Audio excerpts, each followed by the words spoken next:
আসসালামু আলাইকুম ওয়া রাহমাতুল্লাহি ওয়া বারাকাতুহু। নাহমাদুহু ওয়া নুসাল্লি আলা রাসূলিহিল কারীম, আম্মা বাদ। প্রিয় দর্শক, আজকে বিষয় হচ্ছে ইয়াউম আরাফা, আরাফাত দিবস। আমরা সবাই অবগত আছি যে হজের সময় আমাদেরকে একটি বড় কাজ করতে হয়, আর তা হচ্ছে আরাফার ময়দানে অবস্থান করা। এই আরাফা দিবসটি হচ্ছে জিলহজ্জা মাসের 9 তারিখ সারাদিন এটাকে বলা ইয়াউম আরাফা, আরাফার দিন। মুসলমানদের নিকট সবথেকে উত্তম দিন হচ্ছে এই আরাফার দিন। সারা বছরের ভিতরে উত্তম দিন হচ্ছে আল্লাহ রাব্বুল আলামিনের নিকটে এই আরাফাত দিবস। রাসূলুল্লাহ সাল্লাল্লাহু আলাইহি সাল্লাম বলেছেন, আল হজ্জু আরাফা, আরাফাত দিবসটি হচ্ছে হজ। অর্থাৎ কেউ যদি এখানে উপস্থিত না হয় তাহলে হজ হবে না। সবাইকে এই আরাফার ময়দানে উপস্থিত হতেই হবে। রোগী হোক, অসুস্থ হোক, মহিলা হোক, শিশু হোক, সবাইকে এই আরাফার ময়দানে উপস্থিত হতে হবে। রাসূল সাল্লাল্লাহু আলাইহি সাল্লাম বলেছেন যে ইন্নাল্লাহা ইউবাহি বিআহলিস সামাই বিআহলি আরাফাত আহলাস সামাই।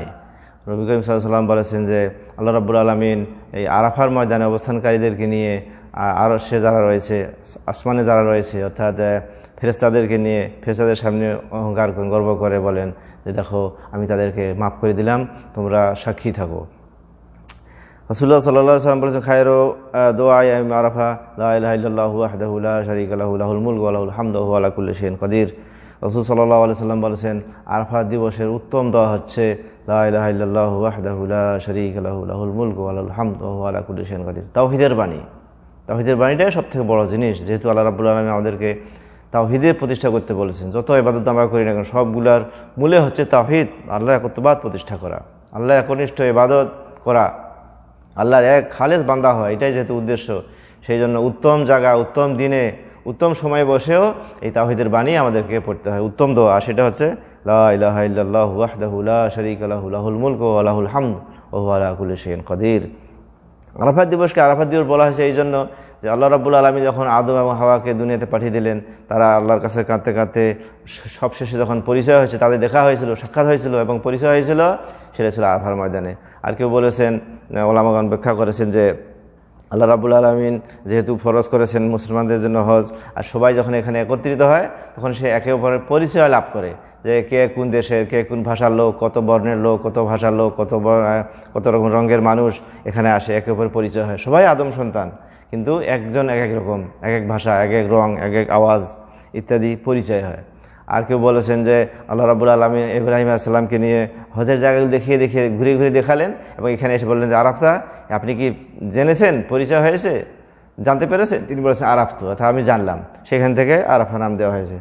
যাই হোক, এটা আরাফা হিসেবে আমরা পরিচিত হয়েছে এবং জানতে পেরেছি।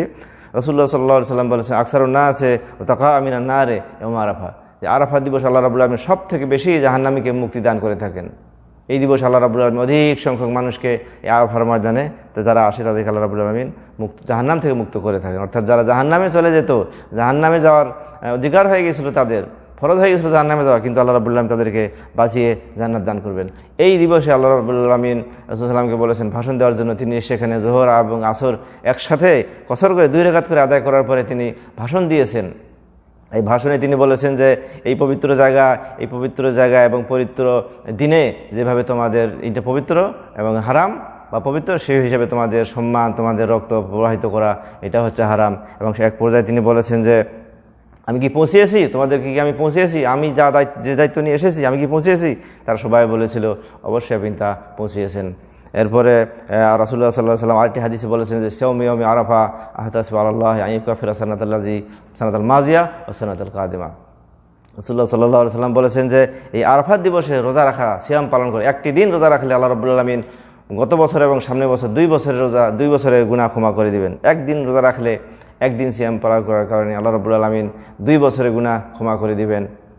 তবে শর্ত হলো যে ব্যক্তি আরাফার ময়দানে অবস্থান করবেন, যিনি হজ করবেন, তিনি রোজা রাখবেন না, বরং যারা বাইরে থাকবেন, অন্য জায়গায় থাকবেন, যারা হাজি নন, তারা এই দিনে রোজা রাখবেন। আল্লাহ রাব্বুল আলামিন যেন আমাদেরকে এই দিনের ঈদের মর্যাদা পালন করার তৌফিক দান করেন। ও আখির দাওয়ানা আলহামদুলিল্লাহি রাব্বিল আলামিন। আসসালামু আলাইকুম ওয়া রাহমাতুল্লাহি ওয়া বারাকাতুহু।